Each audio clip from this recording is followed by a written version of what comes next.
Takže ahoj, tady je váš kamarád Jirka, youtuber. Teď je tohle moje první video, kdy vám ukážu, co byste mohli dělat v Praze.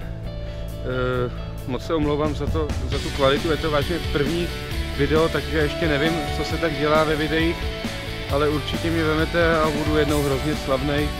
Díky moc, že se koukáte a jdeme na to.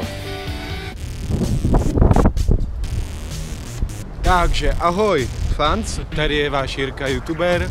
Já jsem teď se vydal na procházku tady k Vltavě, protože celkem často chodím k Vltavě a chtěl jsem, abyste taky viděli a zamysleli se nad tím občas vylet jako od počítačů a jít tady na procházku. Já bych vás zase, hodím se, za chvíli se zase uvidíme, až budu tady dál, postoupíme, ukážu vám nějaký hezký místa tady. Zatím se mějte, čau. Takže ahoj, já jsem zase tady, teď tady jdu po parku Kampa, se jmenuje ten park a můžete tady třeba jít, nebo tady třeba sedět na dece, to úplně jedno. Hlavní je užít si to, být free. Jo, kamarádi, být free.